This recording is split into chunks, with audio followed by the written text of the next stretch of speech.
ॐ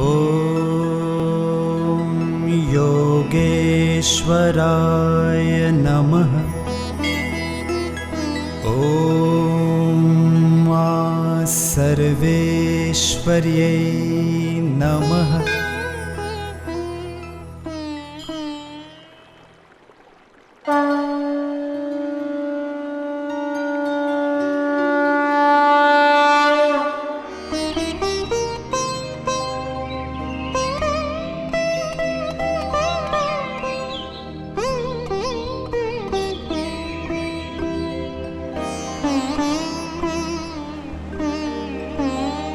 योगेश्वर शिव साक्षात् विष्णुर्योगेश्वरस्तथा स्वयं ब्रह्मा स्वयं दत्तः शिष्याणां परमो गुरुः।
હું છું નિત્ય નિરંજન, હું છું નિત્ય નિરંજન.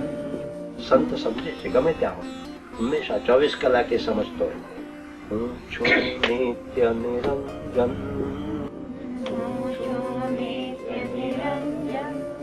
હું સ્વતંત્ર સ્વાત્માનંદન, સ્વતંત્ર સ્વાત્માનંદન, હું નિષ્પંદન, નિષ્પંદન, પરમાત્મ ચિદ ઘન બ્રહ્મ ઓમ,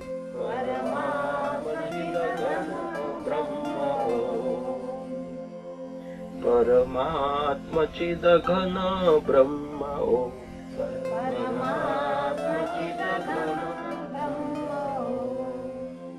ઉમા સગળું સર્જન,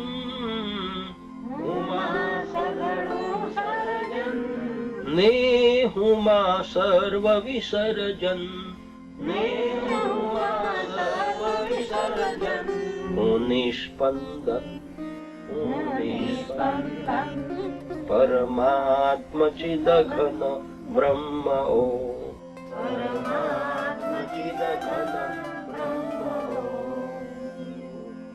પરમાત્મ ચિદ ઘન બ્રહ્મ ઓમ.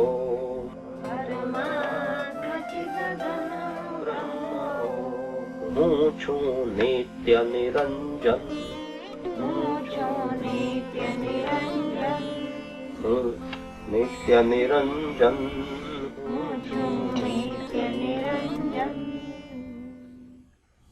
આ રીતે સંતો પોતાના ભાવમાં આત્માનુભવમાં મગ્ન અને બહારની દુનિયાની કઈ અસરો થતી જ નથી. બોલો, સાધારણ માણસને અસર થઈ જાય, આપણા ઘણા ભાઈઓને અસરો થઈ જાય. બોલો, ન થાય એવા તો કોઈ જ નહીં. હમણાં અમે કાલે ગયા મોન્ટ્રીયલ, તો એક ભાઈને જોઈ, એને અસર હતી. કેવી વાત, બહારની અસર હતી. જ્યાં ઘણા અસરો થઈ જાય છે. એક એવા ઘરમાં ગયા કે જે ઘરમાં એ ભાઈ છે તે ગુજરાતના અને એમના પત્ની છે તે પંજાબના. કેવી વાત, અશોકભાઈ સમજી ગયા, કારણ કે 3 વર્ષ પહેલા એમની સાથે અશોકભાઈ લઈ ગયા. પત્ની શ્રીમતી પંજાબના અને ભાઈ ગુજરાત. અને ડોક્ટર, ત્યાંની હોસ્પિટલના ડોક્ટર. મોરારજીભાઈ બહુ માનથી જોઈએ. નટુભાઈ શાહ. તો બીજી તો વાતો અમારે ઘણી સત્સંગની એમની જોડે થઈ, ફોટાઓ લીધા, પણ એક વાત બહુ સારી એને કરી ડોક્ટરે. જો દરેકની પાસેથી સારી વાતો શીખો, એ ગુણ કેળવવા જેવો છે. અને જો તમે સારી વાતો શીખશો અને સારું જોશો તો તમને ઘણું જાણવાનું મળશે. ભગવાન દત્તાત્રેયની પેઠે 24 ગુરુ દત્તાત્રેયના મને કે જુઓ, મારે ત્યાં કેનેડાના પ્રાઇમ મિનિસ્ટર ના પત્રો આવે. મારે એમની સાથે સંબંધ છે. પ્રાઇમ મિનિસ્ટરની પાર્ટીમાં પણ મને કેટલીક વાર બોલાવે. અમારે ત્યાં અહીંયા મારી એટલી નામના છે ડાક્ટર તરીકે. હમણાં એ દિલ્હી જવાના છે વ્યાખ્યાનો આપવા, મેડિકલ સાયન્સ યુનિવર્સિટી તરફથી જવાના છે. અઠવાડિયા માટે ભારત જવાના છે થોડા દિવસ પછી. તો કે મારી એટલી નામના છે અહીંયા કે અમારે ત્યાં મોટા મોટા ઓફિસરો, મિનિસ્ટર જે હોય તે પણ આવે. મારે ત્યાં કેટલીક વાર આવે છે. તો અમારે પાર્ટી તો કરવી પડે. બોલો. પણ પાર્ટીમાં મારી પત્ની જે છે તે પણ ચુસ્ત છે. ગુરુ નાનક દેવને માને, શીખ ધર્મ, શાકાહારી, ચુસ્ત. શીખ ધર્મમાં પણ ઘણા માંસાહારી હોય છે, બધા શાકાહારી નથી. એમાં નામધારી એક સંપ્રદાય છે તે શાકાહારી. એ જાણવા જેવું છે. તો મારી પત્ની શુદ્ધ શાકાહારી અને હું પણ કે શાકાહારી છું. એટલા બધા વર્ષથી ડાક્ટર તરીકે અહીં રહું છું, પણ મારે માંસને અડવાનું નહીં, ઈંડાને અડવાનું નહીં. બોલો, શાકાહાર જ. તો અમે જે પાર્ટી કરીએ એમાં શાકાહાર જ આપીએ. કેવી વાત છે? અઘરી વાત છે. મનોબળ ઘણું જોઈએ આમાં તો ભાઈ, ઘણું મનોબળ જોઈએ કે અમે ક્યાંક જઈએ જ્યાં પણ પાર્ટીમાં, ત્યાં પણ અમે માંસને અડીએ નહીં, ઈંડાને અડીએ. અમે પણ ફળ, દૂધ વગેરે જે શાકાહારી હોય, સૂપ ઇત્યાદિ તે જ લઈએ. એક ડાક્ટર વર્ષોથી રહેનારો માણસ છે. આજે એની પાસે હોસ્પિટલનો આખો ચાર્જ, એની પોતાની પ્રાઇવેટ હોસ્પિટલ પાછી ત્યાં છે. એ માણસ આ વાત કરે છે. ગુજરાતી માણસ આ વાત કરે છે. બરોબર. અને ઘણા માણસો મને કે યોગેશ્વરજી તમે ખાતા નથી, ખાઓ ને. આ ઠંડીમાં ખાવું જ પડે. મને કે બોલો કેવી વાત. ઠંડીમાં રહેવાય જ નહીં, ના ખાઈએ તો. આ ડાક્ટર કેવી રીતે રહેતા હશે કેનેડામાં? મનના કારણ છે બધા, બધા મનના કારણ. ઠંડી નથી, બહુ ગરમી, ત્યાં લોકો તો કાંઈ છે જ નહીં. આપણા દેશોમાં ઓસ્ટ્રેલિયા, એબીસી, એસ્કીમો બધા ખાય. માણસોને ખાઈ જાય, આખા માણસો રાંધી નાખે. અને કાચું માંસ એ ઘણા માણસો ખાય. આ માણસની વાત મને બહુ ગમી ગઈ. સંત કહેવાય આ માણસ, સંત કહેવાય. ભલે એને નેકટાઈ પહેરી છે, કોટ પહેર્યો છે, પાટલું પહેર્યું છે. સંત એટલે કયા બહારનો સ્વાંગ સજે તે જ સંત છે. એનું મન સાત્વિક છે, એ માણસ સંત છે. ચારે તરફ આ પ્રલોભનો છે. આ માણસને તો કેટલા બધા પ્રલોભનો હોય, ઓફિસરો, ડોક્ટરો, બીજા ત્રીજા સાથે રાત દિવસના વ્યવહારો. અને છતાં આ માણસ આ નિયમોને વળગે. જૈન છે પોતે, જૈન. આ નિયમને વળગી રહ્યા છે ચુસ્તતા પૂર્વક. ઘણું થઈ ગયું અને મનોબળ કેટલું સારું બન્યું છે. તો જ આ માણસ આવું કરી શકે છે. કેટલી મોટી વાત કે. અને ઘરમાં અમને ફેરવ્યા, એની પત્નીએ બધું બતાવ્યું. ગુરુ ગ્રંથ સાહેબ તો ઉઘાડા પડી, ચંપલ બૂટ કશું. એક બાજુ ગુરુ ગ્રંથ સાહેબ રાખ્યા છે, એક બાજુ આ ભાઈના મહાવીર સ્વામીનો ફોટો પણ રાખ્યો છે. બાજુ ત્યાં જ દેવ સેવામાં ગંગા અને યમુના બંનેનું કોમ્બિનેશન, સમન્વય. બોલો, ઝઘડો નહીં થઈ જાય. જેને જે પાડવું હોય પાડે. ધર્મ પોતાની અંગત વસ્તુ છે. આપણે ત્યાં નથી હોતું. ઘણા કુટુંબોમાં પતિ સ્વામિનારાયણ ધર્મ પાડતો હોય અને પત્ની વળી વૈષ્ણવ હોય, બનતું હોય છે. ઘણી ઠેકાણાઓ બને છે. એવાય કુટુંબો ઘણા આપણા ગુજરાતમાં છે કે જેમાં પતિ કે પત્ની જૈન હોય અને બીજા સનાતન ધર્મ પાડતા હોય, છતાં બંને પ્રેમથી રહેતા હોય. પાછું કશું એવું નથી હોતું. તો આ જાણવા જેવી વસ્તુ. કાલે મને બહુ સારું લાગ્યું. નહીં તો મને એમ થતું હતું કે ડોક્ટર છે અને આટલા બધા વર્ષોથી ત્યાં રહે, એટલે તો કોણ જાણે ભાઈ કેવું જીવન જીવતા હશે. પણ એને પોતે વગર પૂછે પોતાને મોઢે કહ્યું મને કે યોગેશ્વર છે, એનું વાતાવરણ બહુ વિચિત્ર છે. અને આપણા ગુજરાતી ભાઈઓ પણ આ વાતાવરણના શિકાર બની જાય છે એમ કરીને પોતાની વાત કરી એને. તો મને એને માટે ઘણો આદર ભાવ થઈ ગયો કે આ માણસમાં એક જ વસ્તુ એટલી સારી છે. બીજી તો ઘણી સારી વસ્તુ હશે, બીજાની સેવા કરે, આમ તેમ, પોતે ડોક્ટર તરીકે ઘણા નિપુણ હશે, પણ આ એક વસ્તુ એના ચારિત્રની એટલી સારી છે કે એ વસ્તુ એને સારી લાગશે, આગળ લઈ જશે. એટલું બધું મનોબળ આ માણસનું કહેવાય, રિસ્પેક્ટફુલ કહેવાય માણસ. દરેકમાં કંઈક ને કંઈક શુભ તો હોય જ છે, અને દરેકની અંદર જે શુભ છે તેનું જ આપણે દર્શન કરવું છે. તો આપણને એમ લાગે છે કે આપણે ઉપરથી જે માણસોને જોઈએ તે માણસોમાં પણ કંઈક ને કંઈક તો શુભ, કંઈક ને કંઈક તો સારું પડેલું જ છે, જે બીજાએ શીખવા જેવું હોય એમ આપણને લાગ્યા કરે.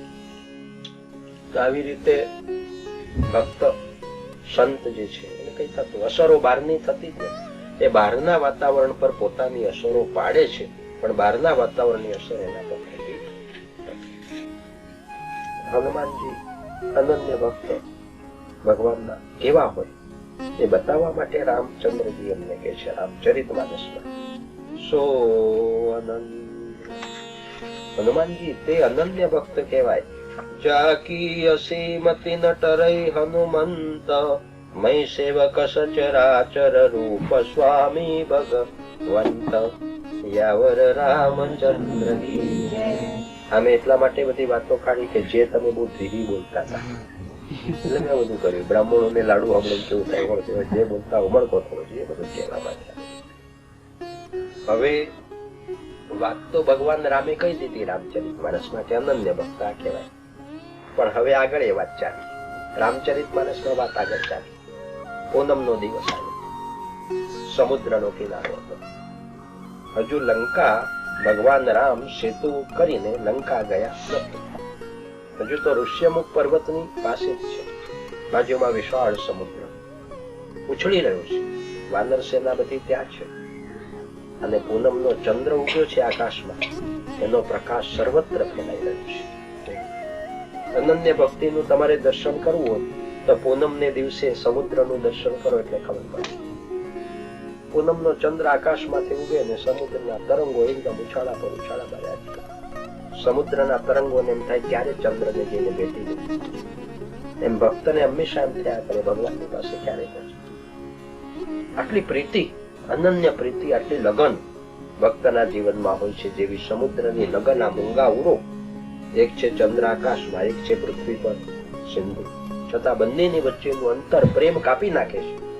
ગુરુત્વાકર્ષણના નિયમ પ્રમાણે ઉછાળા ઉછાળા મારે. ચંદ્ર પોતાના તરંગોને મોકલે છે, પોતાના કિરણોને, ચારુ કિરણો ચાંદની દ્વારા મોકલે છે, માનો લવ લેટર્સ મોકલે છે, પ્રેમના સંદેશાઓ, પત્રો, અને સમુદ્ર વાંચી વાંચીને પાછો ઉછળકૂદ મચાવે છે. અનન્ય ભક્ત કેવો હોય છે? તો ભગવાન રામ સમુદ્ર કિનારે બેઠા છે. એ બધા વાનર જાતિના યોદ્ધાઓ, સુગ્રીવ ને હનુમાન, નલ અને નીલ ને બેઠા છે. એ બધાને વાત પૂછે છે કે જુઓ, આકાશમાં ચંદ્રનો ઉદય થયો છે, એ ચંદ્ર કેવો લાગે છે? એ ચંદ્રમાં ડાઘ છે, તો એ ડાઘ જોઈને તમને શું વિચાર આવે? ચંદ્રને જોઈને શું વિચાર આવે છે? પૂછે છે. એટલે દરેક યોદ્ધા જે હોય છે તે પોતપોતાની રીતે વાત કરે, પોતપોતાની.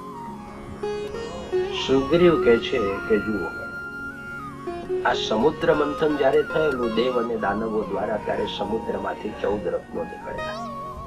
એમાં અમૃત પણ નીકળેલું ને વિષ પણ નીકળેલું. અમૃત પછી નીકળેલું, વિષ પહેલા નીકળેલું. તો અમૃત અને વિષ બંને સમુદ્રમાંથી ઉપજ્યા, એટલે બંને ભાઈ ભાઈ છે. એટલે ત્યારથી વિષને પોતાના હૃદયમાં ચંદ્રમાએ રાખ્યું છે. ચંદ્ર પણ સમુદ્રમાંથી જ નીકળ્યું, વિષ પણ સમુદ્રમાંથી નીકળ્યું. એટલે બંને ભાઈ હોવાથી વિષને પોતાની પાસે રાખ્યું છે હૃદયમાં. સુગ્રીવ બીજાને પૂછ્યું તો બીજાએ વળી એમ કહ્યું કે રાહુનો સતત ભય ચંદ્રને લાગ્યા કરે છે, એને લીધે એના હૃદયની અંદર આ શોકનું ચિહ્ન થઈ ગયું, એટલે કાળા છે. રામચંદ્રજીએ કહ્યું કે ચંદ્ર આમ દેખાય છે તો બહુ જ સુંદર, ચારુ, આકર્ષક, શાંત, પરંતુ પોતાના કિરણો ફેલાવી અને જે વિરહથી વ્યથિત હોય છે, વિરહ ભોગવતા હોય છે, તેમના અંતઃકરણને વધારે વ્યથિત કરે છે, દુઃખી કરે છે. કારણ કે રામ દુઃખી હતા નહીં, સીતા તો દૂર હતા, માતા સીતા શોક વાટિકા. એટલે રામે આ રીતે જવાબ આપ્યો. તો જેની જેવી ભાવના હતી તે પ્રમાણે તેને ચંદ્રને જોયો અને તે પ્રમાણેના વિચારો તેને ઉદ્ભવે. પછી શ્રી રામે હનુમાનજીને પૂછ્યું, તમને શું લાગે છે? તમને શું લાગે? એટલે હનુમાનજીએ પછી જવાબ આપ્યો, કહ હનુમંત સુનહુ પ્રભુ. હનુમાનજીએ કહ્યું, સુનહુ પ્રભુ, પ્રભુ સાંભળો. કહ હનુમંત સુનહુ પ્રભુ વિદુ તુમાર પ્રિયદાસ. આ ચંદ્ર તો તમારો ભક્ત સેવક છે, દાસ. હનુમાનજી પોતે દાસ હતા એટલે એમને ચંદ્ર પણ દાસ જેવું લાગે. જેની આંખમાં જે છે તે જ તેને બીજે લાગે છે. વિદુ તુમાર પ્રિયદાસ તો શું છે? પ્રભુ મૂર્તિ નિજઉર રખહી સોઈ શ્યામતા ભાસ.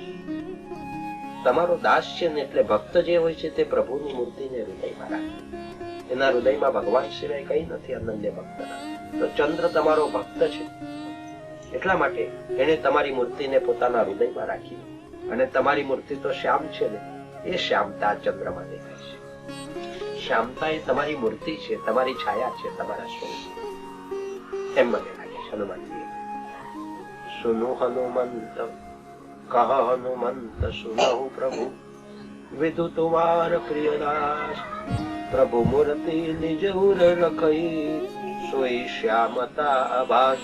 સિયાવર રામચંદ્ર કી જય, ઉમાપતિ મહાદેવ કી જય, પવન સુત હનુમાન કી જય, બોલો ભાઈ સબ સંતન કી જય.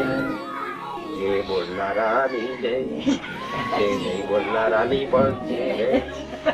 તો હનુમાનજીને એમ લાગ્યું કે તો ભક્ત છે.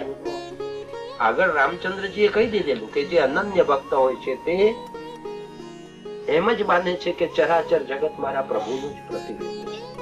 આ કહેલું રામે. હનુમાનજી એને જ મળતો જવાબ આપ્યો કે તમારો તમારો ભક્ત છે આ ચંદ્ર, એટલા માટે એના હૃદયની અંદર શ્યામતા જે છે તે તમારું સ્વરૂપ છે. બીજું કઈ તમારા સિવાય કોઈને જોતો જ નથી, કોઈને જોતો નથી. પ્રભુ સિવાય કોઈને જોતો નથી. ખાન સાહેબ હે યા કે નહીં?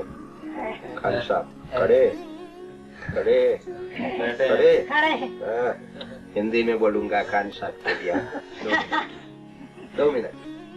भगवान के अनन्य भक्त पैगंबर लोग कैसे होते हैं, सब जगह पर भगवान का अल्लाह को खुदा को देखते हैं, वो बात नहीं करना चाहता था, इसलिए हिंदी में बोलूंगा 2-3 मिनट के लिए। मोहम्मद साहब थे, मोहम्मद साहब इस्लाम के पैगंबर, पैगंबर कहते the messenger God of God, भगवान के संदेश वाहक वो पैगंबर होते, पैगाम फैलाने वाले। और मोहम्मद साहब उनको अपने जीवन में अनेक प्रकार की कठिनाइयों का सामना करना पड़ा। विरोधी तो होते ही, भगवान कृष्ण को कम कठिनाइयों का सामना करना पड़ा। बोलो, कौश के कारावास में जन्म, फौरन जाना पड़ा गोकुल। देखिए कैसी बात। वहां पूतना, अगासुर, बकासुर, धेनुकासुर, बड़े बड़े मल, और फिर कंस को मारने के लिए आना, फिर काल यवन से मुकाबला, फिर शिशुपाल, जरासंध जैसे विरोधी हो गए उनके भूमि।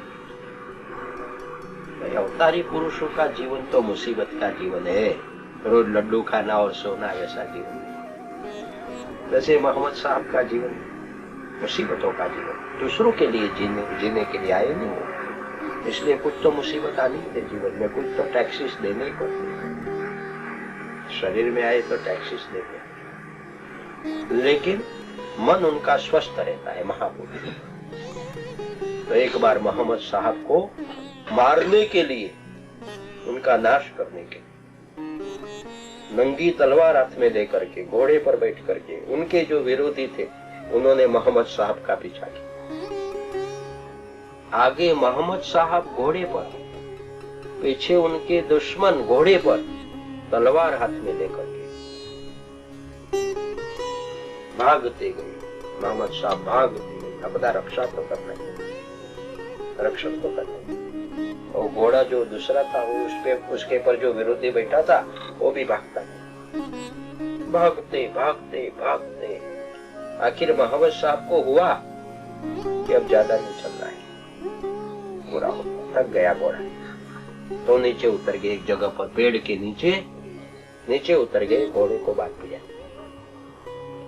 थोड़े अरसे के बाद वो पीछा करने वाला था जो उनका दुश्मन, वो भी मारते घोड़े आ गया वहां। उनको बड़ा आनंद हो गया, अब हाथ में आ गया, अब हाथ में आ गया, अब इनके सिर को धड़ से अलग करूंगा, ये बच नहीं सकेंगे। अब आनंद आ गया, एकदम नजदीक आकर के घोड़े पर बैठ करके वो भी नीचे उतर गए, तलवार लेकर, और मोहम्मद साहब के पास आकर के पूछा, बोलो अब तुमको है कोई बचाने वाला?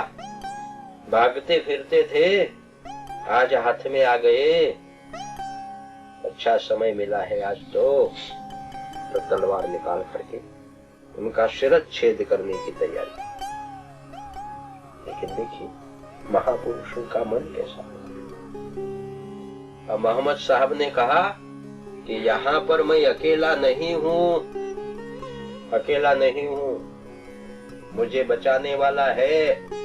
अरे झूठ बोल रहे, खुदा के आदमी बन करके तुम तो अकेले हो, कोई तुम्हें अब बचाने वाला नहीं, सब साथीदार छूट गए हैं, अकेले ही हो, तलवार अब तुम्हारा काम नहीं कर सकती, हमारे साथ और भी घुड़सवार है, आ गए हैं, अब पकड़ लेंगे, बांध लेंगे, मार लेंगे, तुम अकेले हो। तो मोहम्मद साहब ने कहा मैं अकेला नहीं हूँ। तो कौन है तुम्हारे साथ? मोहम्मद साहब ने कहा खुदा मेरे साथ। मैं कभी अकेला पड़ता ही नहीं, कभी अकेला नहीं पड़ता, खुदा हमेशा मेरे साथ रहता है, ईश्वर हमेशा मेरे साथ, और वही मेरी रक्षा करता है। उसकी जब तक इच्छा नहीं है तब तक मेरा बाल कोई बाका नहीं कर सकता। कैसी बात है। तो वे जो लोग थे ने विरोधी, उन्होंने जब मोहम्मद साहब के शब्दों को सुने, उनके हृदय बदल गए। उन्होंने कहा इतनी श्रद्धा तुमको खुदा के पर? क्योंकि मैं खुदा का दास हूं, बंदा हूं, खुदा को सब जगह देगा। उन्होंने तलवारों को म्यान कर दी और मोहम्मद साहब से कहा आप तो हमारे दोस्त हैं, हम आपके दोस्त बन गए, साथी बन गए, चलो साथ मिलकर के काम करेंगे। मोहम्मद साहब ने कहा अच्छा चलो कैसी बात है। देखो भगवान के परम भक्त महात्मा गांधी जी दक्षिण अफ्रीका में काम कर रहे थे। मोहम्मद साहब के प्रसंग को याद करके मुझे याद आया, गांधी जी जब दक्षिण अफ्रीका में काम कर रहे थे, भारतीयों के लिए तो बहुत से विरोधी उनके वहां हो गए, अंग्रेज विरोधी, और उन लोगों ने विचार किया गांधी का नाश कर, गांधी को मार दे। लेकिन गांधी जी अकेले कभी दिखाई नहीं पड़ते थे। सुबह घूमने जावे तब भी दो चार आदमी साथ में, शाम को भी दो चार आदमी साथ में, अकेले पड़ते नहीं थे। गांधी जी को पता चल गया कि ये लोग मुझे मारना चाहते हैं, लेकिन मैं अकेला नहीं पड़ता, इसलिए मार नहीं पाते। जो मारने वाले लोग थे उनका जो अगवा था, एक अंग्रेज यूरोपियन, गांधी जी को मालूम पड़ गया। एक दिन सुबह घूमने के लिए गए थे गांधी जी, तो अकेले उस अंग्रेज के घर पर गए,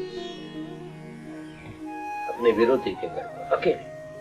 तो जाकर के उन्होंने बटन दबाया, अंग्रेज ने मकान खोला, गांधी जी को देखा, गांधी जी भीतर गए। आप कैसे आए? अंग्रेज ने पूछा। उनका मैं इसलिए आया हूं कि आप मुझे मारना चाहते हैं, एकांत खोजते हैं, लेकिन आपको एकांत मिलता है, मेरे साथ कोई नहीं रहता है, आपकी मुसीबत है, इसलिए मैं अकेले ही आ गया आज। अब आप मार सकते हैं, यदि आपके हाथ में मारना हो तो आप मार सकते हैं। तो आश्चर्यचकित बन गया अंग्रेज, एक आदमी में इतनी हिम्मत, उनका आपको मृत्यु का भय नहीं? गांधी जी ने कहा मुझे किसी का भय, मैंने कोई बुरा काम तो किया नहीं, फिर भय क्यों रखूंगा?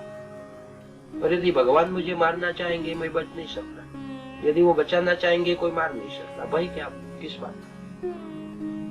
ये बात, ये तो हमारे ईसा मसीह ने बाइबल में सिखाया है। हम तो बाइबल की बात के अनुसार नहीं चलते, आप चल रहे, जो कुछ भी हो, आप मारने का काम है आपका, आप कर लो जल्दी, मैं खड़ा हूं यहाँ पर। अब वो जो अंग्रेज था उसका मन बदल गया, उन्होंने गांधी जी से कहा, वी आर फ्रेंड्स, हम तो मित्र हैं आपके। हमारे मन में बुरे विचार आए थे, हमारा ज्ञान था। बैठिए, नाश्ता करके जाइए।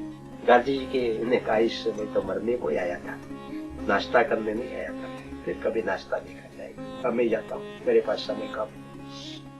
तो वो आदमी फिर गांधी जी का भक्त, इतना भक्त बन गया कि साउथ अफ्रीका में जो काम था गांधी जी का, उसमें उन्होंने तन से, मन से और धन से सहायता पहुंचाई।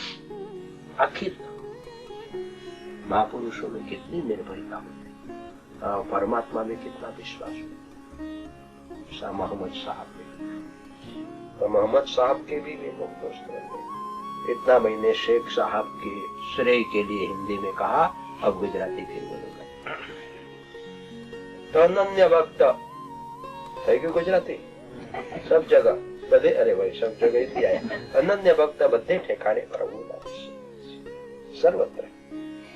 प्रहलाद ने કહ્યું થાંભલામાં પણ ભગવાન, તો કે એમાં પણ ભગવાન, તો હોય ભગવાન થાંભલામાં, તો કે એમાંય ભગવાન। અને ગદા મારી હિરણ્યકશિપુએ થાંભલો તોડ્યો, અંદરથી નૃસિંહ નીકળ્યા। જલમાં વિષ્ણુ, સ્થળમાં વિષ્ણુ, પર્વતના મસ્તક પર વિષ્ણુ, સર્વત્ર વિષ્ણુ। તો અનન્ય ભક્તનું આ લક્ષણ છે કે સર્વત્ર પ્રભુને જુએ, એના હૃદયમાં પ્રભુ સિવાય કાંઈ નથી, પ્રભુ સિવાય એને કોઈની મમતા નથી, પ્રભુ સિવાય કોઈની પ્રીતિ નથી। અને પોતાનો જે સમગ્ર સમય જીવનનો છે, તે જીવનના સમયનો સદુપયોગ એ પ્રભુની કૃપા પામવાને માટે કરતો હોય। પ્રભુની કૃપામાં જ એને સ્વર્ગ સુખ લાગતું છે, બીજું કઈ લાગતું નથી। જયારે એને જુઓ ત્યારે પ્રભુનું જ નામસ્મરણ, પ્રભુને માટે જ જીવતો હોય, પ્રભુમાં એને અનન્ય વિશ્વાસ આવતો હોય કે પ્રભુ મારી રક્ષા સર્વત્ર કરે છે, મારે શા માટે ભયભીત થવું જોઈએ, મારે શા માટે ચિંતાતુર બનવું જોઈએ? પ્રભુ મારી રક્ષા સર્વત્ર કરી રહ્યા છે। કોઈ પણ સ્થાન એવું નથી કે જે સ્થાનમાં પ્રભુ ન હોય। અશોક વાટિકામાં સીતા માતા બેઠા છે, રાવણ તલવાર લઈને મારવા માટે તૈયાર થયો, છતાં સીતા માતા શાંત, એને વિશ્વાસ રામ મારી રક્ષા, એકલી નથી। અશોક વાટિકામાં એકલી નથી, આજુબાજુ રાક્ષસીઓ ભલે છે, પણ રામ, એની શુભ દ્રષ્ટિ, શુભ ભાવના, એની શુભ શક્તિ મારી સાથે ને પાસે છે, કદી મને મૂકીને જાય। તો આખરે ત્રિજટા વચ્ચે પડી, રાવણની તલવાર જ્યારે સીતાની ઉપર તૈયાર થઈ મારવા માટે, તો ત્રિજટા વચ્ચે પડી। ખોટી વાત છે, તમે પંડિત છો, શાસ્ત્રને જાણો છો, શાસ્ત્રે કહ્યું છે સ્પષ્ટ કે સ્ત્રીના ઉપર પ્રહાર ન કરો। રાવણ સમજી ગયો।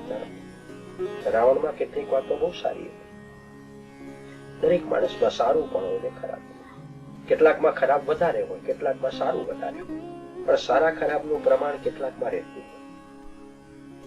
રાવણમાં ખરાબનું પ્રમાણ વધારે, પણ સારું થોડુંક હતું। સારું શું હતું? તેને સીતાનું હરણ કર્યું એ ખરાબ, પણ સીતાને અશોક વાટિકામાં રાખીને એ સારું। સીતાની પાસે અવારનવાર જાય ને કે તું સમજ સમજ, આશા। સીતાના ઉપર આક્રમણ કર્યું નહીં એને, આશા બોલો, નહીં તો આક્રમણ કર્યા વગર કોઈ રે? અત્યારે છોકરીઓના અપહરણો થાય છે તો ક્યાંના ક્યાંય લઈ જાય છે, 4-5 ગુંડાઓ આક્રમણ કરે, એનું શરીર ખતમ કરી નાખે, એની ઈચ્છા વિરુદ્ધ એને બાંધે હાથને, ગમે તેમ કરે, અને પછી બધે જ ફેરવે, 3-4 ઠેકાણે વેચે। એ લોકો પણ આક્રમણો કરે, એને પત્ની તરીકે રાખે, ઉપપત્ની તરીકે રાખે, અને પછી વેશ્યાને ઘેર વેચી નાખે, દિલ્હીમાં કે ગમે ત્યાં, અરબ કન્ટ્રીઝમાં મોકલી દે, ગમે ત્યાં રૂપિયા લઈ। આ ચાલે છે અત્યારે। માણસની જે પશુ વાસના છે ને એ શાંત રહેતી નથી, એટલે તો સ્ત્રીઓના અપહરણના કિસ્સાઓ દુનિયા બહુ ચાલે છે। અલા વેશ્યાલય ચાલે, રાવણે આ કામ કર્યું નથી, આક્રમણ કરવાનો પ્રયત્ન પણ કર્યો નથી રાવણે, સીતાને રેઝિસ્ટન્સ કરવો જ પડ્યો નથી, આક્રમણ સામે રેઝિસ્ટન્સ નથી કરવો પડ્યો, એ હરણ કરતો હતો ત્યારે રેઝિસ્ટન્સ કરવો, પણ આક્રમણ એને કર્યું નથી, એ માત્ર સમજાવતો તો વારંવાર અશોક વાટિકામાં આવીને, માની જા માની જા માની જા, મંદોદરી કરતા પણ વધારે સારું સ્થાન તને આપું, સારી પ્રિય પટરાણી બનાવ, આમ કયા કરે। અને છેવટે તલવારીને મ્યાનમાં મૂકી, તે વખતે પણ કહ્યું સીતાને 1 મહિનામાં તો તૈયાર થઈ જશે મારી પટરાણી બનવા, 1 મહિના પછી હું આવીશ, તો તૈયાર નહીં થાય તો તે વખતે તારો શિર જ છેદ થશે। આટલી જ વાત કરી છે, કોણ આવું કરી શકે? આમ ખરાબ માણસ પણ આમ પાછો શંકરનો ભક્ત કરો ને એટલે થોડુંક સારું એનામાં છે. દરેક માણસમાં આવું હોય, પણ આપણે ખરાબ જોતા નથી ને, કારણ કે એક માણસને ખરાબ ચિત્ર હોય તો બધો એટલો બધો ખરાબ ચિત્ર હોય જોઈએ કે વાત એમ આપણને લાગે. આ બધી સારી સાઈડ પણ એનામાં થોડી છે પાછી. આવી રીતે સીતા શાંતિ છે, એને એમ લાગે છે રામ મારે ભયભીત થવાની આવશ્યકતા જ નથી. આ શ્રદ્ધા, વિશ્વાસ રાક્ષસોની વચ્ચે, અશોક વાટિકાની વચ્ચે પણ સીતાની રક્ષા, એમ ભક્તને અખંડ વિશ્વાસ છે. મારે હાથે 1000 હાથ વાળું, અખંડ મારી રક્ષા કરે. પ્રભુ મારી રક્ષા કરે છે. મારે શું છે? કશી ચિંતા. એ મારી રક્ષા, મારી રક્ષા કરવા બને એટલા પ્રયત્નો કરવા જોઈએ, પણ મારા પ્રયત્નો સફળ નહીં થાય ત્યાં પણ, ત્યારે પણ પ્રભુ મારી રક્ષા કરે.